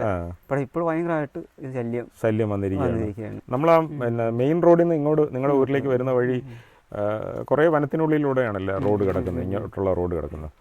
അപ്പോൾ ഏതെങ്കിലും അത്യാവശ്യത്തിന് രാത്രിയൊക്കെ പോകുമ്പോൾ ആനയൊക്കെ നിൽക്കുന്ന സന്ദർഭത്തിൽ എന്ത് ചെയ്യും നിങ്ങൾ? ആന നിൽക്കുമ്പോൾ പണ്ടൊക്കെ ആണെങ്കിൽ നമ്മളിപ്പോഴും ഈ ഭയങ്കരമായിട്ട് പുല്ല് തടത്തിൻ്റെ സൈഡിൽ ഈറക്കാട് ഇതെല്ലാം ഉണ്ട്. അപ്പോൾ നമുക്ക് ഒത്തിരി ദൂരെ നിന്ന് നമ്മൾ ശ്രദ്ധിച്ചേ പോകുള്ളൂ, അത്ര ശ്രദ്ധ ചെയ്ത് നടന്ന് പോകുള്ളൂ. ആ സമയത്തിന് ഇതിൻ്റെ ഇത് നമ്മൾ അറിയില്ല. അപ്പോഴിത് ഓടിക്കും, ഈറയായിരുന്നാലും അല്ലെങ്കിൽ പുല്ലൊക്കെ ഓടിക്കണം. ആ സൗണ്ട് കേട്ട് നമ്മൾ അതിനനുസരിച്ച് മാറി പോവാൻ നോക്കും. പക്ഷെ ഇപ്പോഴും ഈ പുൽക്കാടില്ല, ഈറയില്ല, ഇങ്ങനെ എല്ലാം എത്തി നമ്മൾ അടുത്ത് എന്നിട്ട് ഇത് കാണാൻ പറ്റും. അപ്പോഴെന്ത് അതും അടുത്താവുമ്പോൾ അതും പേടിച്ചാണ് നമ്മളും പേടിച്ചു. ആ ഒരു അത്യാഹിതങ്ങൾ സംഭവിച്ചിട്ടുണ്ട്. മൃഗം ആന 2 പേരെ ഇവിടെ കൊന്നിട്ടുണ്ട്. രാത്രിയാണോ പകലാണോ? അത് ഒരാൾ അന്ന് ഇവിടെ ബസ്സില്ല, അല്ലെങ്കിൽ മറ്റേ വണ്ടിയൊന്നും വരാൻ അതില്ല. അങ്ങനെ അതുകൊണ്ട് നമ്മൾ ഈ വേറൊരു കുറുക്ക് വഴിയുണ്ട് ബിദിരയിലോട്ട് പേപ്പർ റോട്ടിൽ പോകാനായിട്ട്. നമ്മൾ ഈ തടമല്ലാതെ വേറൊരു കുറച്ചുകൂടെ എളുപ്പത്തിനുള്ളൊരു തടമുണ്ട്. ആ തടത്തെ ഒരു രാവിലെ 6 മണിക്ക് 7 മണിക്കൊരു ബസ് പേപ്പാറയിൽ നിന്ന് ബിദിരയിലോട്ട് പോകും. അപ്പോൾ അതിൽ പോകാനായിട്ട് ഇവിടെ നിന്ന് ഒരു 6 മണിക്ക് നടക്കണം. ഊരിലുള്ള ആൾ തന്നെയായിരുന്നു. അങ്ങനെ വഴിക്ക് പോകുമ്പോൾ ആളെ പെട്ടതാണ്. ഇയാൾ ഒരുപാട് ദൂരം ഓടി ആന പിടിച്ച് കൊന്ന് 2-3 ദിവസം കഴിഞ്ഞിട്ടാണ് കണ്ടത്. അതായത് പുള്ളി മോളെ വീട്ടിൽ കൂടെയാണ് നിൽക്കണം, മറ്റൊരു സെറ്റിൽമെൻറ്റിൽ മോളെ അയച്ച് അവിടെ കൂടെയാണ് നിൽക്കണം. ഇവിടെ വന്നിട്ട് പോയപ്പോഴും അവിടെ അവർ വിചാരിച്ച് ഇവിടെ ഉണ്ടായിരിക്കും, ഇവിടെയുള്ളവർ വിചാരിച്ച് അവിടെ ആയിരിക്കും. അങ്ങനെ ഒരു 2-3 ദിവസം കഴിഞ്ഞ ശേഷമാണ് ഇത് കാണാൻ പറ്റിയത്. അപ്പോൾ ആന ഇങ്ങനെ പിടിച്ച് എറിഞ്ഞ് വള്ളിക്കൂട്ടിലാണ് എറിഞ്ഞത് ആവരുത്. പിന്നീട് അത് കഴിഞ്ഞിട്ട് പുള്ളിയിലെ അനിയതെ പോലെ പുള്ളിയിലെ ഭാര്യ വീടും മലയടിയിലാണ്, അടുത്തൊരു സെറ്റിൽമെൻറ്റാണ്. അപ്പോൾ അവിടെ അവരെ ബന്ധത്തിൽ ഒരാൾ മരിച്ചു ചെയ്ത്, അങ്ങനെ അവർ അവിടെ ആയിരുന്നു. എന്നിട്ട് ഭർത്താവ് ഇവിടെ വൈകുന്നേരം ഇവിടെ തങ്ങി. രാത്രിയായപ്പോൾ ആന വീട്ടിൻ്റെ അടുത്ത് വന്ന്, അങ്ങനെ പുള്ളി ടോർച്ച് എടുത്തിട്ട് അപ്പോഴേ പിടിച്ച് കൊന്നു പുള്ളിയുടെ അനിയനെ. പുള്ളിയും അറിയാതെ ചെന്ന് പെട്ടെന്ന് അത് ടോർച്ച് എടുത്തിട്ട് വെളിയിട്ട് അപ്പോഴേ പിടിച്ച്. പിന്നെ എൻ്റെ ഇടയ്ക്ക് പിന്നീട് മോഹൻദാസിൻ്റെ അച്ഛൻ ഇതേപോലെ പേപ്പാറ അപ്പോൾ ജോലിയുണ്ട് പുള്ളി. അങ്ങനെ വന്ന സമയത്തിന് ആന ഓട്ടിച്ച് പുള്ളി എടുത്തെറിഞ്ഞ് ഒരു തടിയിലെ കിടന്ന ഒരു തടി പിന്നെ അടി സൈഡിലായിപ്പോയി. അതുകൊണ്ട് പിന്നെ അങ്ങനെ രക്ഷപ്പെടുമെങ്കിലും മെഡിക്കൽ കോളേജിലൊക്കെ കിടന്ന് പുള്ളി അങ്ങനെ നടന്നിട്ട് പിന്നെ ആ അസുഖത്തിലാണ് പുള്ളി മരിച്ചു പോയി. അപ്പോൾ ഇങ്ങനെ നിങ്ങൾ ഈ മൃഗങ്ങളുമായിട്ട് നിരന്തരമായ ഒരു സംഘർഷത്തിലാണ് ജീവിക്കുന്നത് അല്ലേ? പിന്നെ ഞാൻ ഇതേപോലെ റേഷൻ കട നമുക്കിപ്പോഴും എന്താ റേഷൻ ഇവിടെ നമ്മളതേപോലെ ആവശ്യപ്പെട്ട് ഇവിടെ കൊണ്ട് 2 റേഷൻ കടയിൽ നിന്ന് കടക്കാർ വന്ന് ഇവിടെ കൊണ്ടുവന്ന് കൊടുക്കണം. പക്ഷേ നേരത്തെ ഈ ബസ്സും പറഞ്ഞതിന് മുമ്പ് നമ്മൾ ഞാൻ പറഞ്ഞ വഴി നടന്നു പോയിട്ട് വിതിരയ്ക്ക് അടുപ്പിച്ച് തന്നെ പോയി റേഷൻ വാങ്ങിച്ചിട്ട് പേപ്പാറ ബസ്സിൽ വരെയാണ് വന്ന് അവിടെ ഇറങ്ങിയിട്ട് അവിടെ നിന്നൊരു 4 കിലോമീറ്റർ ഇങ്ങോട്ട് നടക്കണം. അങ്ങനെ അപ്പം എൻ്റെ ഭയങ്കര വനത്തിൽ കൂടെയാണ് പറഞ്ഞത്. അങ്ങനെ വന്ന് ഈ പിന്നെ ഒരു വീടുണ്ട് അറ്റത്തെ വീട്. ആ വീടിൻ്റെ അടുത്ത് നിന്നപ്പോൾ ഞാൻ കുറച്ച് അങ്ങനെ നോക്കണമെന്ന് തോന്നി, അല്ലെങ്കിൽ തറയിൽ നോക്കി വന്നതാണ്, കല്ലും ഇതൊക്കെയാണ് നോക്കിയിട്ട് മുമ്പോട്ട് നോക്കണമെന്ന് നോക്കിയപ്പോൾ സൈഡിൽ ഇതേപോലെ ഒരു ആന നിൽക്കണം. ഞാൻ പെട്ടെന്ന് അപ്പോൾ പഞ്ചസാര, മണ്ണെണ്ണ, റേഷൻ കാർഡ് ഇതെല്ലാം കൂടെ ഉണ്ട്. റേഷൻ അരി മാത്രമില്ല, അല്ലാതെ പഞ്ചസാര, മണ്ണെണ്ണ, ഇത് റേഷൻ കാർഡ് ഇതെല്ലാം കൂടെ. എന്നിട്ട് ഞാൻ പുറകോട്ട് നടന്നിട്ട് ഒരു മരത്തിൻ്റെ അവിടെ ചെന്നിട്ട് നോക്കിയപ്പോൾ ഒരു ചെറിയ മരം ഒരു വലിയ മരത്തിൻ്റെ കമരത്തിൽ പിടിച്ച് കിടക്കണം. എന്നിട്ട് പഞ്ചസാരയും മണ്ണെണ്ണയും ഇതുപോലത്തെ തടത്തിൻ്റെ തിട്ടയിൽ വെച്ചിട്ട് ചെരുപ്പ് ഒരു മരത്തിൻ്റെ പൊട്ടിട്ട് ഞാൻ കയറി. മരത്തിൽ കയറി ആന എന്നെ കാണുന്നില്ല, ഞാൻ പതുക്കഞ്ഞ് പോന്നു, ബാക്കിലോട്ട് വന്നു. എന്നിട്ട് മരത്തിൻ്റെ കമരത്തിൽ കയറി ഇരുന്നിട്ട് ആന താഴോട്ടാണ് നോക്കി നിൽക്കുന്നത്. അപ്പോൾ താഴെ തൊട്ട് അടുത്ത വീട് ആളില്ലായിരുന്നു. അങ്ങനെ ഞാൻ നോക്കിയിട്ട് ഓരോ കയറിയിട്ട് ആനയെന്നൊരു വിളിച്ചപ്പോൾ ഞാൻ ഒരു വിളിച്ച് ആനയെന്ന്. ആന പോട്ടെന്നുള്ള രീതിയിൽ വിളിച്ചപ്പോഴും ആന തിരിച്ച് എവിടെയാണ് വിളിച്ചതെന്ന് അറിഞ്ഞുകൊണ്ട് തിരിച്ച് മേളിലോട്ട് വന്നിട്ട് ഞാൻ ഇരുന്നിട്ട് കുറേ താഴെ വന്നിട്ട് കാട്ടിലോട്ട് ഇറങ്ങിപ്പോയി. അപ്പോൾ ഞാൻ അരിച്ച ആന പോയെന്ന് പറഞ്ഞുകൊണ്ട് ഞാൻ തിരിച്ച് കുറച്ച് ഇറങ്ങിയപ്പോഴും താഴെ സൗണ്ട് കേൾക്കുന്നു. ആന താഴെ പോയിട്ട് തിരിച്ച് കയറി വരണം. വന്ന ഉടനെ ആന എന്നെ കാണില്ല. ഈ വന്ന ഉടനെ പഞ്ചസാര എടുത്ത് മൊത്തവും എടുത്ത് തിന്നിട്ട് മണ്ണെണ്ണ 5 ലിറ്റർ, അന്ന് നമുക്ക് കറണ്ടൊന്നുമില്ല, 5 ലിറ്റർ കിട്ടും. ഇതിനെ ഞാൻ തട്ടിയിട്ടിട്ട് ഈ റേഷൻ കാർഡ് ഇതേപോലെ കുടയും കൂടെ തിട്ടയിലിരിക്കുകയാണ്. റേഷൻ കാർഡ് എടുക്കുന്ന സമയത്ത് ഞാൻ വീണ്ടും വിളിച്ചു. അപ്പോൾ ഒരു ഇതാവുന്നു, എന്താ വെച്ചാൽ പഞ്ചസാര പാടുന്നു ചോദിച്ചാൽ റേഷൻ കാർഡ് അന്ന് പോയി കഴിഞ്ഞാൽ കിട്ടൂല നമുക്ക് റേഷൻ കാർഡ് കിട്ടാൻ വലിയ പാടാണ്. ആ ഒരു ഇതുകൊണ്ട് ഞാൻ വീണ്ടും ആനയെന്ന് വിളിച്ചപ്പോൾ റേഷൻ കാർഡ് ഇങ്ങനെ എടുത്തിട്ട് ആനയെന്ന് വിളിച്ചപ്പോൾ ആന ഇട്ടിട്ട് എൻ്റെ ഞാൻ ഇരുന്ന മരത്തിൻ്റെ പൊട്ടി കൂടെ വന്നിട്ട് ചെരുപ്പൊക്കെ ഇങ്ങനെ എടുത്ത് പിടിച്ചുകൊണ്ട് അങ്ങനെ പിന്നെ ഒരു ഈറയെ പിടിച്ചുകൊണ്ട് വന്നപ്പോൾ ഞാൻ നോക്കിയപ്പോൾ തൊട്ട് മേളിൽ കൂടെ ഒരു അച്ഛനും മോളും കൂടെ ഇറങ്ങി പറഞ്ഞു. ഞാൻ പറഞ്ഞു ആന അയക്കണം, ഓടിക്കൊള്ളാൻ പറഞ്ഞു.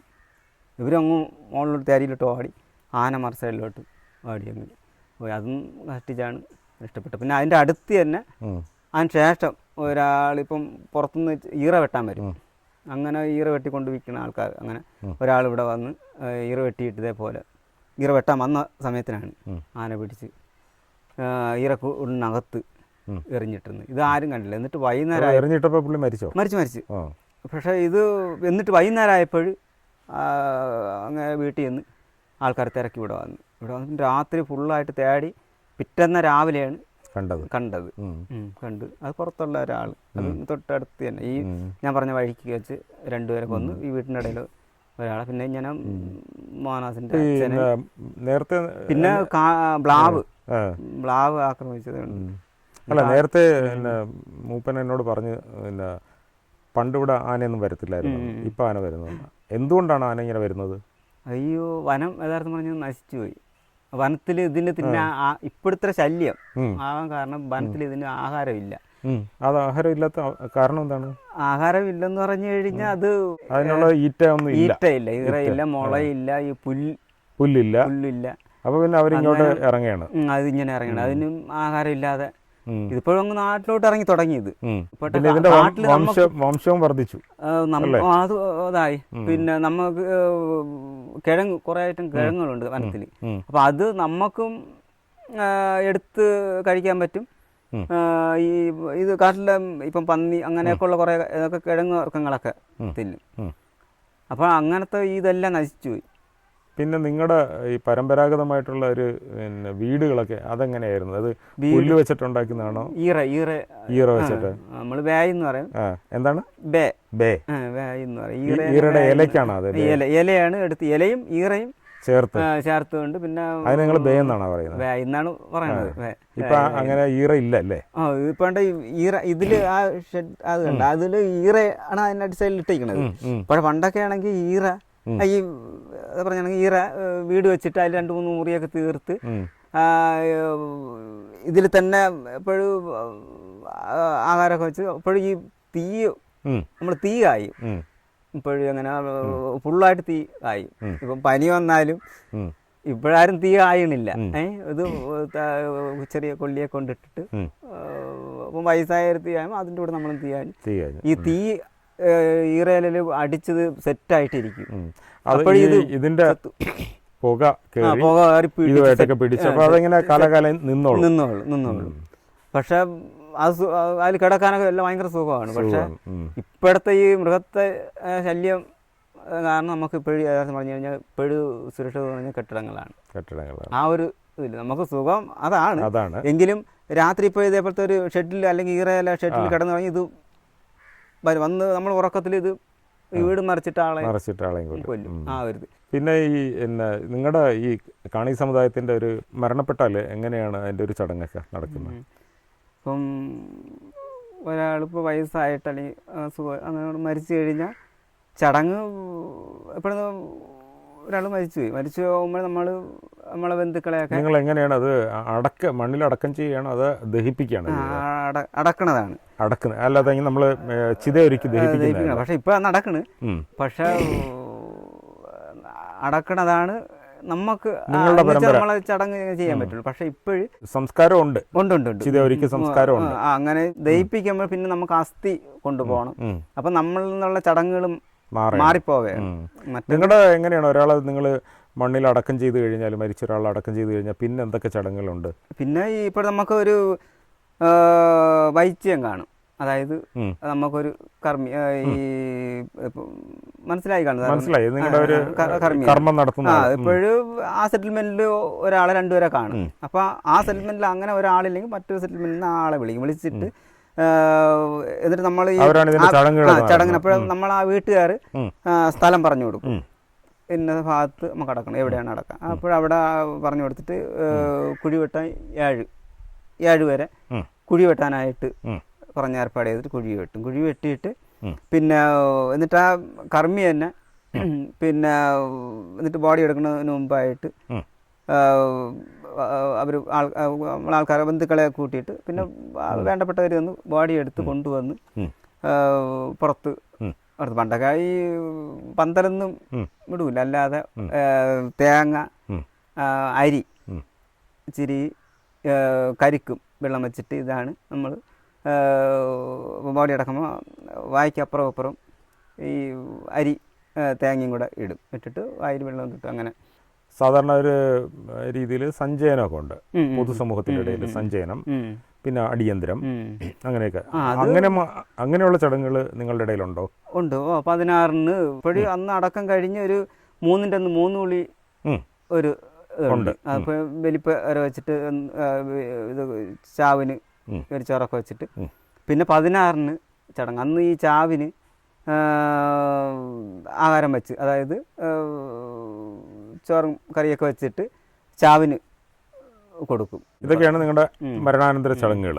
അപ്പോൾ നമുക്കിതിനെക്കുറിച്ച് ഇപ്പോൾ ഒരു ധാരണ കിട്ടി. കാണികളുടെ അവരുടെ ഒരു ആചാരം, അവരുടെ അനുഷ്ഠാനം, അവരുടെ വിവാഹം, അവരുടെ മരണം, പിന്നെ അവരുടെ ഇവിടുത്തെ പൊതുവായിട്ടുള്ള ഒരു ജീവിത രീതികൾ. അപ്പോൾ ഇതൊക്കെയാണ് നമ്മൾ ഇവിടെ എത്തിയപ്പോൾ ഈ ഊരിൻ്റെ മൂപ്പൻ നമ്മളോട് പറഞ്ഞു തന്ന കാര്യങ്ങൾ. അപ്പോൾ നമുക്ക് ഈ ഇത്രയും കാര്യങ്ങളൊക്കെ പറഞ്ഞു തന്നതിന് ഞങ്ങൾ നന്ദി അറിയിക്കുകയാണ്. അപ്പോൾ നമുക്ക് ഇവിടെ നിന്ന് കുറച്ച് മുന്നോട്ട് പോയാൽ കുട്ടികളുടെ ഒരു പഠനമുറി ഉണ്ടെന്ന് പറഞ്ഞിരുന്നു. അപ്പോൾ ആ പഠനമുറി നമുക്കൊന്ന് കാണാനായിട്ട് മുന്നോട്ട് പോകാം.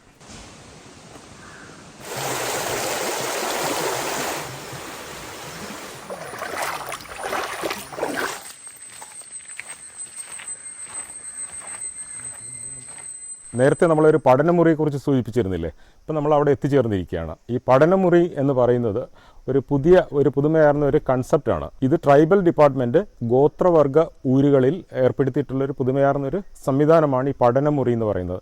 സാധാരണ കുട്ടികൾ സ്കൂളിലും കോളേജിലും ഒക്കെ പോയിട്ടുള്ള കുട്ടികൾ അവർ തിരിച്ച് വീട്ടിലെത്തി കഴിഞ്ഞാൽ പിന്നെ ആ പഠനത്തെ മറക്കുന്ന ഒരു സാഹചര്യം നിലവിലുണ്ട്. പ്രത്യേകിച്ച് ഇങ്ങനെയുള്ള ഊരുകളിൽ അവരെ പഠനത്തിലേക്ക് ഒരു ഫോക്കസ്ഡ് ആയിട്ട് കൊണ്ടുവരാൻ വേണ്ടിയിട്ട് സ്ഥാപിച്ചിട്ടുള്ള ഒരു സംവിധാനമാണ് ഈ പഠനമുറി. അതുപോലെ തന്നെ ഈ പഠനമുറി എന്ന സംവിധാനം ഒരുപാട് കുട്ടികൾക്ക് പ്രയോജനപ്പെടുന്നുണ്ട്. ഇപ്പം നമ്മളിവിടെ വരുമ്പോൾ തന്നെ നമുക്കിവിടെ ഒരു ഫ്ലക്സ് വെച്ചിട്ടുണ്ട്. ഈ ഫ്ലക്സ് കാണുമ്പോൾ തന്നെ അറിയാം കുട്ടികൾ ഈ പഠനമുറി സംവിധാനം എത്രത്തോളം പ്രയോജനപ്പെടുത്തുന്നുണ്ടെന്ന്. നമുക്കിനി ഈ പഠനമുറിയുടെ ഉള്ളിലേക്ക് പോയി അവിടുത്തെ കാര്യങ്ങൾ എങ്ങനെയൊക്കെയാണ് നടക്കുന്നതെന്ന് മനസ്സിലാക്കാം. അങ്ങനെ നമ്മൾ പൊടിയക്കാല ഊരിലെ സാമൂഹിക പഠനമുറിയിൽ എത്തിച്ചേർന്നിരിക്കുകയാണ്. ഇത് വളരെ ഭംഗിയായിട്ട് സജ്ജീകരിച്ചിട്ടുള്ള ഒരു പഠനമുറിയാണ്. നേരത്തെ നമ്മൾ സൂചിപ്പിച്ച പോലെ ഈ ഊരിലെ കുട്ടികൾക്ക് പഠനത്തിന് സഹായകരമായിട്ടുള്ളൊരു അന്തരീക്ഷം സൃഷ്ടിക്കുന്നതിന് വേണ്ടിയിട്ട് ട്രൈബൽ ഡിപ്പാർട്ട്മെൻറ്റ് ഏർപ്പെടുത്തിയിട്ടുള്ളൊരു സംവിധാനമാണിത്. ഇപ്പോൾ ഇവിടെ നമുക്കിതൊക്കെ കാണാം. ഇവിടെ ഒരു TV ഉണ്ട്, കമ്പ്യൂട്ടറുണ്ട്, ഒരു ചെറിയ ലൈബ്രറി ഉണ്ട്, പിന്നെ ഒരു പബ്ലിക് അഡ്രസ് സിസ്റ്റമുണ്ട്. പിന്നെ ഇതിൻ്റെ പുറയിൽ ഇവിടെ വരുന്ന കുട്ടികൾക്ക് ലഘുഭക്ഷണം നൽകുന്നുണ്ട്. അങ്ങനെ എന്തായാലും പരിമിതികൾക്കുള്ളിൽ ജീവിക്കുന്ന ഒരു കൂട്ടം കുട്ടികൾക്ക് അവരുടെ പഠന നിലവാരം മെച്ചപ്പെടുത്തുന്നതിന് വേണ്ടി സർക്കാർ ഒരുക്കിയിട്ടുള്ള ഒരു നോവലായിട്ടുള്ളൊരു ഐഡിയ ആണ്. എന്തായാലും ഈ പഠന സംവിധാനം വളരെ ഭംഗിയായിട്ട് പോകുന്നുണ്ടെന്നാണ് നമ്മൾ മനസ്സിലാക്കുന്നത്. അത് വളരെ സന്തോഷകരമായ കാര്യമാണ്. നമ്മളിപ്പോൾ കയറി വന്ന സമയത്ത് അവിടെ ഫ്ലെക്സ് ബോർഡിൽ ഈ പഠനമുറിയുടെ സംവിധാനം ഉപയോഗിച്ച് പഠിച്ച് നല്ല നിലയിൽ വിദ്യാഭ്യാസം ആർജിച്ച് നല്ല മാർക്കൊക്കെ വാങ്ങി പാസ്സായിട്ടുള്ള കുട്ടികളുടെ പടമൊക്കെ നമ്മൾ കണ്ടു കഴിഞ്ഞു. എന്തായാലും ഇത് വളരെ ശ്ലാഘനീയമായിട്ടുള്ളൊരു സംവിധാനമാണ് ഗവൺമെൻറ് ഏർപ്പെടുത്തിയിട്ടുള്ളത്. ഇവിടുത്തെ കുട്ടികളൊക്കെ നമുക്കറിയാം, ഇവിടെ എല്ലാവരും വളരെ സന്തോഷത്തോടെയാണ് ഇവിടെ ഈ പഠനമുറിയിൽ എത്തിച്ചേർന്നിട്ടുള്ളത്. സാധാരണ സ്കൂളുകളിൽ നിന്നൊക്കെ വിട്ടു തന്നാൽ അവർ സാധാരണ കളിച്ച് അവരുടെ സമയം പാഴാക്കുന്ന ഒരു ഇതുണ്ട്. അപ്പോൾ നമ്മുടെ കേരളത്തിൽ അങ്ങോളം ഇങ്ങോളമുള്ള ഗോത്രവർഗ ഊരുകളിൽ ഈ സംവിധാനം പ്രവർത്തിക്കുന്നുണ്ടെന്നാണ് നമ്മൾ മനസ്സിലാക്കിയത്. അതെന്തായാലും വളരെ നല്ലൊരു സംവിധാനമാണ് ഗവൺമെൻറ് ഏർപ്പെടുത്തിയത്. എത്ര അഭിനന്ദിച്ചാലും മതിയാവാത്ത ഒരു കാര്യം തന്നെയാണ്. നമുക്ക് ഈ ഊരിലെ പഠന കേന്ദ്രത്തിലെ ഒരു അധ്യാപകനുണ്ട്. ഈ പഠന കേന്ദ്രത്തിൽ കുട്ടികളെ പഠിക്കുന്നതിനുള്ള അവർക്കുള്ള ഉത്തേജനവും അവർക്കുള്ള നിർദ്ദേശങ്ങളും മറ്റും കൊടുക്കുന്നത് ഒരു അധ്യാപകനാണ്. നമുക്ക് അദ്ദേഹത്തെ പരിചയപ്പെടാം. അതിനുശേഷം അദ്ദേഹത്തോട് ഇവിടെ നടക്കുന്ന പ്രവർത്തനങ്ങൾ എന്തൊക്കെയാണെന്ന് ചോദിച്ച് മനസ്സിലാക്കാം. അപ്പം നമസ്കാരം. എന്താണ് സാറിൻ്റെ പേരെന്താ? അരുൺ ജി. അപ്പോൾ എന്തായാലും ഇങ്ങനെ ഒരു പഠന മുറി വളരെ ഭംഗിയായിട്ട് പ്രവർത്തിക്കുകയാണല്ലോ ഇവിടെ. ഇത് എത്ര നാളായി ഇത് ഇവിടെ പ്രവർത്തിക്കാൻ തുടങ്ങിയിട്ട്? ഇപ്പോൾ ഒരു 6 വർഷത്തോളം. 2018 തുടങ്ങിയത്. 2018 തുടങ്ങി. അതിനുശേഷം 2023 വരെ ഇതുവരെ ഒരു 6 വർഷത്തോളമായിട്ടുണ്ട്. ഈ നമ്മുടെ ഈ പഠനമുറി കൊണ്ട് ഉദ്ദേശിക്കുന്നത് എന്താണ്? ഇവിടെ എന്താണ് പ്രവർത്തനങ്ങൾ നടക്കുന്നത്? പ്രവർത്തനം എന്ന് വെച്ചാൽ കുട്ടികൾക്ക് സ്കൂളിൽ പുറമെ, അതായത് സ്കൂളിൽ പഠിക്കുന്ന പാഠങ്ങൾക്ക് പുറമെ ബാക്കിയുള്ള എക്സ്ട്രാ കരിക്കുലർ ആക്ടിവിറ്റീസ് എല്ലാ സംവിധാനങ്ങളും അവർക്ക് ഒരു പേടി കൂടാതെ പഠിക്കാനുള്ളൊരു ഇടമായിട്ടാണ് ഇത് കണക്കാക്കുന്നത്. പിന്നെ ഒരു സ്വാതന്ത്ര്യമായിട്ട് സ്കൂളിൽ പോകുമ്പോൾ നമ്മളൊരു അച്ചടക്കം മീൻസ് ഇവിടെ ഉണ്ട്, പക്ഷെ എന്നാൽ പോലും വലിയ ഫോമൽ അല്ലാത്തത് അല്ലേ? അതെ, നമ്മളൊരു അധ്യാപകനെ കൂടെ അല്ലാതെ അവർ ഒരു ഫ്രണ്ടായിട്ട് നമ്മളെ കണ്ട് അങ്ങനെ ഇടപഴകുന്ന ഒരു രീതിയാണ്. അപ്പോൾ അവരുടെ ഒരു പഠനം ആനന്ദകരമായ പഠനത്തിൽ മാത്രമല്ല അപ്പോൾ സ്പോർട്സ് ആയിരുന്നാലും ആർട്സ് ആയിരുന്നാലും കഴിവിട്ട കുട്ടികൾ ഇവിടെ ഉണ്ട്. പലരും 2019-20 കാലഘട്ടത്തിൽ ഒരു കുട്ടിക്ക് ഫുൾ A+ ഇവിടുന്ന് വിജയിച്ച് പോകാൻ ഏതിലാണ്? 10ാം ക്ലാസ് SSLC വിജയിച്ച് പോകാൻ കഴിഞ്ഞിട്ടുണ്ട്. അതിനുശേഷം എല്ലാ കുട്ടികളും, ഒരു കുട്ടി പോലും ഫെയിലായിട്ട് ഇവിടെ മാറിയിട്ടില്ല. എല്ലാവരും പാസ്സായിട്ട് പോകുന്നുണ്ട്. അവർക്ക് ആനന്ദകരമായിട്ട് പഠിക്കാനുള്ള ഒരു സ്ഥലമാണ്. വീട്ടിലെ പല സിറ്റുവേഷൻസിന് വീട്ടിൽ അവർക്ക് പഠിക്കാനുള്ളൊരു ഇടം അല്ലെങ്കിൽ ഒരു കുറവുണ്ടായിരിക്കും. പക്ഷെ ഇവിടെ അങ്ങനെയില്ല. എന്നാൽ പോലും ആ ഒരു ഫീലോടെ പഠിക്കാനുള്ള ഒരു കുറവ്. സന്തോഷത്തോടെയാണ് ഇവരൊക്കെ വരുന്നത്. ഞാൻ ക്ലാസ് എടുക്കാൻ വൈകി പോയായിരുന്നാലും അവര് സാറ് എപ്പോഴാണ് ക്ലാസ് ഉണ്ടോ ഇല്ലേ എന്നൊക്കെ. ഞാൻ എവിടെ പോയായിരുന്നാലും ഒരു ദിവസത്തെ ക്ലാസ് മുടങ്ങി കഴിഞ്ഞാൽ ആർക്കും അങ്ങനെ ഒരു ഉഴപ്പൊന്നുമില്ല. ഇത്രയും സന്തോഷകരമായ ഒരു കാര്യമാണ് നമ്മൾ കേട്ടതും കണ്ടതുമൊക്കെ. കാരണം വെച്ചാൽ നമ്മുടെ രാജ്യത്തിൻ്റെ മുന്നോട്ടുള്ള പ്രയാണത്തിൽ പുതിയ തലമുറയ്ക്കാണ് ഒരുപാട് കാര്യങ്ങൾ ചെയ്യാനുള്ളത്. അപ്പോൾ പുതിയ തലമുറയെ ഇങ്ങനെ ഒരു പിന്നോക്കാവസ്ഥയിൽ വനത്തോട് ചേർന്ന് ജീവിക്കുന്ന ഒരുപാട് സൗകര്യങ്ങൾ നഗരപ്രദേശങ്ങളിലുള്ള കുട്ടികൾക്ക് കിട്ടുന്ന സൗകര്യങ്ങളൊന്നും ലഭ്യമല്ലാത്ത കുട്ടികളെ സമൂഹത്തിൻ്റെ മുഖ്യധാരയിലും പഠനത്തിൻ്റെ ഉന്നത നിലവാരത്തിലേക്കും എത്തിക്കുന്ന ഈ ഒരു സംവിധാനം വളരെ നേരത്തെ പറഞ്ഞ പോലെ വളരെ ശ്ലാഘനീയമായിട്ടുള്ളൊരു കാര്യമാണ്. അപ്പോൾ ഈ കാര്യങ്ങളൊക്കെ നമുക്ക് വിശദീകരിച്ചു തന്ന ഈ പഠന കേന്ദ്രത്തിൻ്റെ അധ്യാപകനായ അരുൺ സാറിന് നമ്മുടെ നന്ദി രേഖപ്പെടുത്തുകയാണ്. അപ്പോൾ ഇത്രയും കാര്യങ്ങളൊക്കെ പറഞ്ഞു തന്നതിൽ വളരെ സന്തോഷം. അപ്പോൾ നമ്മുടെ ഈ പഠന കേന്ദ്രത്തിൽ ഒരു 3 കുഞ്ഞ് കുട്ടികളിവിടെ ഇരിപ്പുണ്ട്. നമുക്ക് അവരോട് ചില കാര്യങ്ങളൊക്കെ ചോദിക്കാം. എന്നിട്ട് അവരെ കൊണ്ടൊരു പാട്ടൊക്കെ ഒന്ന് പാടിപ്പിക്കാം. എങ്ങനെയാണ് പാട്ട് പാടുന്നതെന്നൊക്കെ നമുക്കൊന്ന് നോക്കാമല്ലോ. മോളുടെ പേരെന്താ? അനന്യ. മോളുടെ പേര് പറ. ഗോപിക. ഈ മോളുടെ? അശ്വതി. അപ്പം നല്ല അടിപൊളി പേരൊക്കെ ആണല്ലോ. അപ്പോൾ നിങ്ങൾ ഏത് മീഡിയത്തിലാണ് പഠിക്കുന്നത്? മലയാളം മീഡിയത്തിലാണോ? മോൾ മലയാളം മീഡിയത്തിൽ. ഇംഗ്ലീഷ് മീഡിയത്തിൽ പഠിക്കുന്ന ആരെങ്കിലും ഉണ്ടോ? ഇപ്പോൾ ഏതൊക്കെ ക്ലാസ്സിലാണ് പഠിക്കുന്നത് നിങ്ങൾ? എല്ലാം ഒരേ ക്ലാസ്സിലാണോ? മോൾ ഏത് ക്ലാസ്സിലാണ് പഠിക്കുന്നത്? 7ല്ല. ഈ മോളോ? 4ാം ക്ലാസ്സിൽ. 4ാം ക്ലാസ്സിൽ. അപ്പോൾ ഇവിടെ വരുന്ന ഇഷ്ടമാണല്ലേ? ഇഷ്ടമാണ്. നന്നായിട്ട് പഠിക്കുന്നുണ്ടോ? ഉണ്ട്. പിന്നെ പാട്ടൊക്കെ പാടാൻ അറിയാമോ? നമുക്ക് വേണ്ടി ഒരു പാട്ട് പാടി തരാമോ? തുഞ്ചൻ പറമ്പിൽ നിന്നും ഒരു പഞ്ചവർണ്ണ കിളി പറന്നേ, കേൾക്കണോ പ്രിയ കൂട്ടരെ അവൾ കൊഞ്ചി പറഞ്ഞ കഥ, അവൾ കൊഞ്ചി കൊഞ്ചി പറഞ്ഞ കഥ. കേൾക്കണോ പ്രിയ കൂട്ടരെ അവൾ കൊഞ്ചി പറഞ്ഞ കഥ, അവൾ കൊഞ്ചി കൊഞ്ചി പറഞ്ഞ കഥ. മുത്ത് കണ്ട് ചെപ്പി കണ്ട് മുത്തോലക്കുടയും കണ്ടേ, ഒരു മുത്ത് വിൽക്കണ പെണ്ണിനെ കണ്ടേ. കേൾക്കണോ പ്രിയ കൂട്ടരെ അവൾ കൊഞ്ചി പറഞ്ഞ കഥ, അവൾ കൊഞ്ചി കൊഞ്ചി പറഞ്ഞ കഥ. കഴിഞ്ഞോ? അടിപൊളിയായിട്ടുണ്ടല്ലോ. അപ്പോൾ എല്ലാവരും ഒന്ന് കൈയടിച്ചേ. അടിപൊളിയായിട്ട് പാടി കേട്ടോ. അപ്പോൾ ഇനി നന്നായിട്ട് പഠിക്കണം കേട്ടോ. അപ്പോൾ നേരത്തെ നമ്മൾ 3 കുഞ്ഞ് പെൺകുട്ടികളുമായിട്ടൊക്കെ സംസാരിച്ചു, അവരെ കൊണ്ട് പാട്ടൊക്കെ പാടിച്ചു. ഇനി ഇവിടുത്തെ ആൺകുട്ടികളാണ് ഇവർ. ഇനി കുറച്ച് പേര് വരാനുണ്ടോ ഇവിടെ? വരാനുണ്ടോ? അപ്പോൾ ഇനിയും കുറച്ച് കുട്ടികളിവിടെ വരാനുണ്ടെന്നാണ്. അപ്പോൾ ഇപ്പോൾ നമ്മൾ എത്തിച്ചേർന്നപ്പോൾ കണ്ട കുട്ടികളാണ്. നിങ്ങളൊക്കെ ഏതൊക്കെ ക്ലാസ്സിലാണ് പഠിക്കുന്നത്? മോൻ ഏത് ക്ലാസ്സിലാണ് പഠിക്കുന്നത്? ഞാൻ 10ല്. മോൻ 10ലാ. മോൻ ഏത് ക്ലാസ്സിലാണ് പഠിക്കുന്നത്? 8ല്. പിന്നെ മക്കളേതാ? 5ല്. ഈ മോനോ? 7ല്. 7ലായോ? ഇപ്പോൾ ഇവിടെ വരുന്ന സന്തോഷമാണോ നിങ്ങൾ എല്ലാവർക്കും? സന്തോഷമാണ്. നന്നായിട്ട് പഠിക്കുന്നുണ്ടോ? അപ്പോൾ എന്തായാലും നിങ്ങൾ നന്നായിട്ട് പഠിക്കണം കേട്ടോ. ശരി. അപ്പോൾ സന്തോഷം നിങ്ങളെയൊക്കെ കാണാനും പരിചയപ്പെടാനൊക്കെ സാധിച്ചു. അപ്പോൾ സാറ് കുട്ടികൾക്ക് എന്തെങ്കിലും ഞങ്ങളുടെ വകയായിട്ട്, ഞങ്ങൾ മിഠായിയൊന്നും കൊണ്ടുവന്നിട്ടില്ല, അപ്പോൾ എന്തെങ്കിലും അവർക്കൊന്ന് വാങ്ങിച്ചു കൊടുക്കുക എല്ലാവർക്കും കേട്ടോ.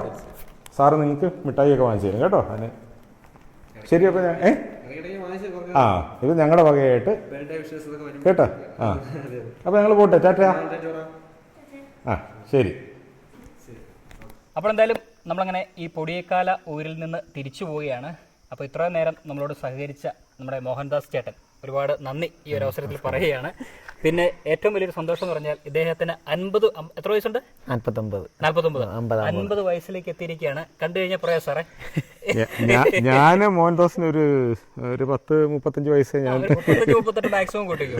ഈ 50 വയസ്സ് ഉണ്ടെന്ന് പറഞ്ഞാൽ അത് കാടുമായിട്ട് ഇഴുകി ചേർന്ന് വളരെ സന്തോഷത്തോടെ ജീവിക്കുന്നുണ്ടാണ്.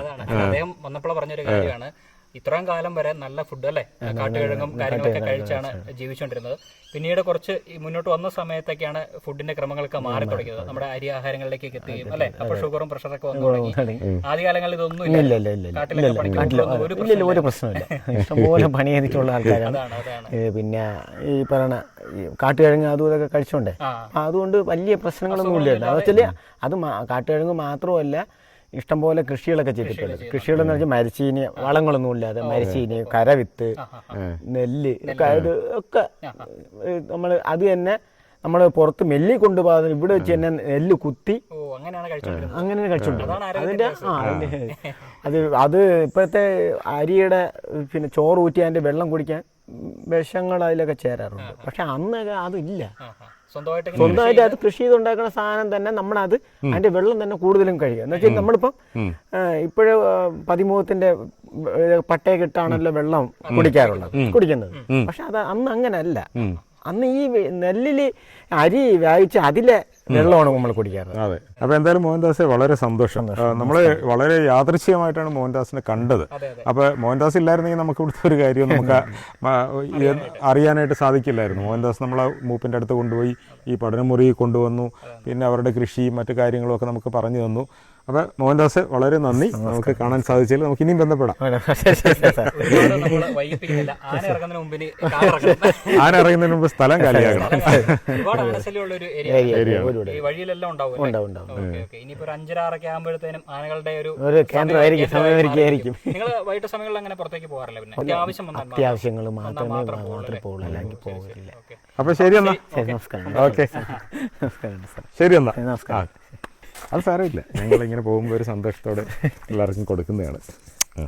അപ്പോൾ അതിരിക്കട്ടെ. ഓക്കെ എന്നാ, വിളിക്കാം. നമ്മളങ്ങനെ നമ്മുടെ മോഹൻദാസ് ചേട്ടനോട് യാത്രയൊക്കെ പറഞ്ഞ് നമ്മൾ തിരിച്ചു നടക്കുകയാണ് നമ്മുടെ കാറ് പാർക്ക് ചെയ്തിരിക്കുന്ന സ്ഥലത്തേക്ക്. ഇനി കാർ എടുക്കുന്നു, തിരിച്ചു പോകുന്നു. വേറെ ഇനി പ്രത്യേകിച്ച് കാഴ്ചകളോ വിശേഷങ്ങളോ ഒന്നുമില്ല. ഇരുട്ടായി. ഞാൻ നേരത്തെ പറഞ്ഞതുപോലെ ആന ഇറങ്ങേണ്ട സമയമായി തുടങ്ങിയിരിക്കുകയാണ്. നമ്മൾ പോകുന്ന വഴി കുറേ ഭാഗങ്ങൾ കാടുണ്ട്. അപ്പോൾ വനത്തിലൂടെ പോകുന്ന സമയത്ത് ആനകൾ ചിലപ്പോൾ വഴി മുടക്കും എന്നാണ് നമ്മുടെ സുഹൃത്തുക്കൾ അവിടെ നിന്ന് പറഞ്ഞത്. അതുകൊണ്ട് എത്രയും പെട്ടെന്ന് നിങ്ങൾ പൊക്കോ എന്ന് പറഞ്ഞു. അപ്പോൾ നമ്മളങ്ങനെ കാറ് പാർക്ക് ചെയ്തിരിക്കുന്ന സ്ഥലത്തേക്ക് തിരിച്ചു നടക്കുന്നു. അപ്പോൾ എന്തായാലും ഇന്നത്തെ ഒരു ചെറിയ വീഡിയോ ആണ്, നിങ്ങൾക്ക് ഇഷ്ടമായെന്ന് വിചാരിക്കുന്നു. ഇന്ന് കാണി സമുദായത്തിൽപ്പെട്ട അവരുടെ കാഴ്ചകളും വിശേഷങ്ങളൊക്കെയാണ് നമ്മുടെ വീഡിയോയിലൂടെ പങ്കുവെച്ചത്. അപ്പോൾ ഇനി വേറെ പ്രത്യേകിച്ച് വിശേഷങ്ങളൊന്നുമില്ല. നിങ്ങളുടെയും കാര്യങ്ങളൊക്കെ ഉഷാറാകട്ടെ. മറ്റൊരു വീഡിയോയിൽ മനോഹരമായ കാഴ്ചകളുമായിട്ട് വരാം. അതുവരെ ഏവർക്കും ബൈ. Yes, by.